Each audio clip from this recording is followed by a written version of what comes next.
हथुआ विधानसभा क्षेत्र के गौरीचक थाना के अंतर्गत उस्फा गांव में 500 दलित बस्तियों के घरों को आग लगा दिया गया। फुलवाड़ी के विधायक गोपाल रविदास जी गए थे वहां पर मुआवना करने के लिए और इनकी पूरी टीम गई थी। आइए जानते हैं कि वहां पर जो घटना घटी थी उस पर इनका क्या कहना है। क्या हुआ था सर, घटना घटी है और गए थे आप? सबसे पहले मैं आपके चैनल के धन्यवाद देता हूं और आपके चैनल के माध्यम से देश और बिहार की जनता के संदेश देना चाहता हूं कि कल रात्रि मैंने रात्रि का संध्या 6 बजे 6:30 बजे पटना के महज 20 किलोमीटर दूरी से राजधानी से है जो उस्फा संगत पर है, जहां पर 1982 में भाकपा माले ने जमीन आंदोलन चला करके 24 बीघा लगभग मठ की ज़मीन को कब्जा कर गरीबों को 2023 में बसने के लिए दिया और 590 झोपड़ियाँ बनी थी। यानी बसाने का काम किया। हाँ, भाकपा माले ने गरीबों को बसाने का काम किया। दलित लोग हैं वहाँ पे, पिछड़े लोग हैं, 590 परिवार के लोग रह रहे थे। और कल के संध्या 6:30 बजे लगातार सामंती अपराधी भूमाफिया धमकी दे रहा था कि ज़मीन छोड़ दो, हम मेरा है और नहीं तो तुम लोगों को जला के मार देंगे। तो कल 6:30 बजे संध्या में 2 नौजवान ने आग लगा दिया और जिससे पूरा वीरान हो गया। उसमें सिलेंडर भी थे, छोटे छोटे गरीबों ने खरीद रखा था खाना बनाकर, वह भी फट गया। और एक हमारे बुजुर्ग थे वहाँ जो जल के राख हो गए।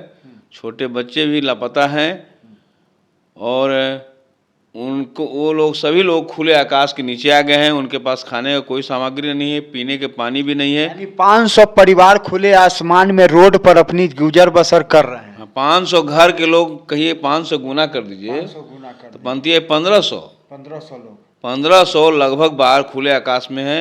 वो आज गर्मी के दिन पड़ रहा है, खुले रूप में गर्मी में भी हैं और रात में खुले रह रहे हैं। उनको खाना के भी ठिकाना नहीं है, जो कपड़ा पहने वही हुए हैं, सब काले हो चुके हैं। जो झोपड़ी के जो राख है उस राख जो है अभी अब जाइएगा तो काला होकर लौटिएगा। भयंकर स्थिति बना हुआ है।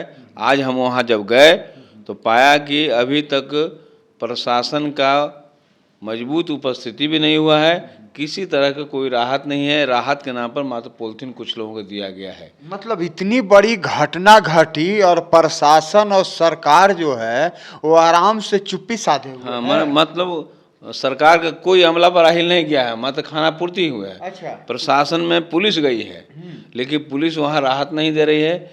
एक दमकल आया, 2 दमकल आया जिसमें एक में पानी नहीं था। अच्छा। ये गरीबों के दलितों के साथ मजाक है सरकार का, NDA 2 के सरकार का। तो नीतीश जी तो कहते हैं कि हम दलितों के साथ हैं, दलितों के हितैषी हैं, भीम चर्चा कराते हैं, भीम संवाद कराते हैं और नई नई दमकल की गाड़ियों का उद्घाटन किए हैं। तो क्या पानी सूख गई थी? वहाँ पर तो देखा गया कि एक में पानी अभी भी लगा हुआ गाड़ी है। अच्छा। पानी नहीं है। तो ये दलितों के भीम संवाद के नाम पर मजाक नहीं तो क्या है ना। सिर्फ वोट बटोरने का नाम कर रहे हैं, वोट बटोरने के लिए संवाद लगा रहे हैं, लेकिन वहाँ पर गरीबों का आज हकीकत का सामना दो है। सामंती अपराधी आराम से जला के चले जाते हैं, माफिया लोग जला के चले जाते हैं। उनको खाना अभी तक कहा जाए कि FIR भी नहीं हुआ है। अच्छा। हम लोगों की टीम पहुंची जिसमें हमारे राष्ट्रीय महासचिव दीपंकर भट्टाचार्य, 2 विधायक मैं और संदीप सरोज पालीगंज गए हैं, कई बड़े नेता गए हैं और पाया गया कि FIR तक भी नहीं हुआ। मतलब इतनी बड़ी घटना घटी, 500 घर जल कर के राख हो गया और अभी तक FIR भी नहीं हुआ। हाँ, हमने DM से तत्काल संपर्क किया। हाँ। सीनियर SP से संपर्क किया कि क्या हो रहा है। सरकार बड़ा ढिंढोरा पीट रही है लेकिन अभी तक FIR नहीं हो रहा है। तो कह रहे कि कोई आदमी थाना पर गया, थाना पर पहुंचने की बात कर रहे हैं। वहाँ 590 झोपड़ी जल गया है और कह रहे कि थाना पर आके देंगे। अच्छा, ऐसा बोला गया? ऐसा बोला गया है। थाना पर आइए। हाँ, थाना पर आने के लिए बात बोल रहे हैं। कई लोग जल करके। हाँ, और एक जो है बुजुर्ग हैं जो भाग नहीं सकते थे, वो जल कर वहीं भस्म हो गए। तो पुलिस का काम नहीं बनता है कि हम उस स्थल पर जाकर ने कोरम पूरा करके आनंद फानंद में रात में 1 बजे आज रात में आई। हाँ। और लाश को लेकर चला गया है। अच्छा, समझे कि नहीं। और अभी तक FIR तो ये ही सोचने लायक है। बताइए। तो बहुत एफआईआर नहीं हुई है। और तो अब आप लोग क्या करेंगे सर? हम लोग वहाँ पर गए हैं हाँ। और डीएम को कहा है कि कल हम आपसे मिलने आ रहे हैं। कल 11 बजे संदीप सौरभ जो पालीगंज के विधायक है और मैं फुलवाड़ी दोनों विधायक जाएंगे। 11 बजे टाइम है और सबसे पहले प्राथमिकता के तौर पर मांग है मानवता के नाते कि पानी पहले उपलब्ध कराया जाए वहाँ पर। दूसरा, रात में भयंकर रात में गुजारना पड़ रहा है तो लाइट की व्यवस्था किया जाए ताकि आदमी की तरह रहे, जानवर नहीं है कि अंधेरा में रहेंगे। लाइट की व्यवस्था किया जाए, पानी की व्यवस्था किया जाए, साथ साथ एक कैंप लगाने की ज़रूरत है जी। ताकि गरीबों को भोजन मिल सके। सरकार कैंप लगावे उसमें और उनके कम से कम एक जोड़ी महिलाओं को साड़ी दिया जाए और पुरुष लोगों को कपड़ा और बच्चे को दूध उपलब्ध कराया जाए, ये मांग है। और साथ साथ त्वरित कार्रवाई करते हुए एफआईआर दर्ज हो, अपराधियों की गिरफ्तारी हो और साथ साथ बाज़ाब्ता इनका पक्का मकान बने, पक्का मकान और उनको जमीन का पर्चा मिले, ये हमारी मांग है।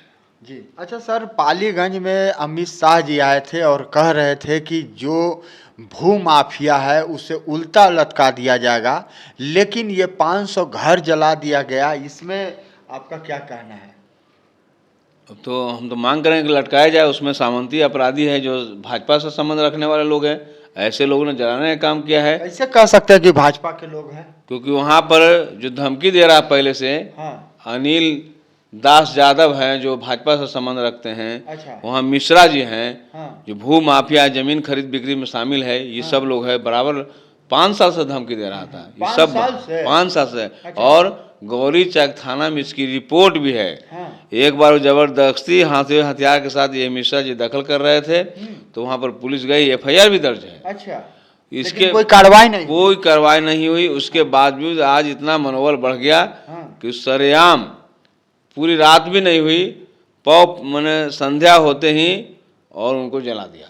अच्छा, तो गृह मंत्री को चिट्ठी उठी गृह मंत्री से तो मांग करेंगे कि इसको जो है आपने जो बात बोला अक्षरशः लागू करिए, उल्टा लटकाइए भू माफियाओं को, नहीं तो हम समझेंगे ये भी जुमलाबाजी है। जुमलाबाजी। और आपको वोट लेने का उत्सुकता ज़्यादा है, वोट बटोरना चाहते हैं।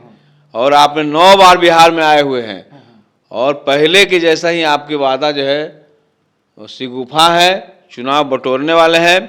और जितने भू माफिया लोग हैं सब अपराधी भाजपा से जुड़ा हुआ लोग है ना। ये भाजपा के अपराधियों पर एक कदम भी आगे नहीं बढ़ा पाए, बल्कि इसके नाम पर गरीबों को दमन करना शुरू कर देंगे। चलिए, तो आप देख रहे थे लाइव मीडिया न्यूज। वीडियो को ज़्यादा से ज़्यादा शेयर कीजिए ताकि उन गरीब परिवार को न्याय मिल सके। धन्यवाद।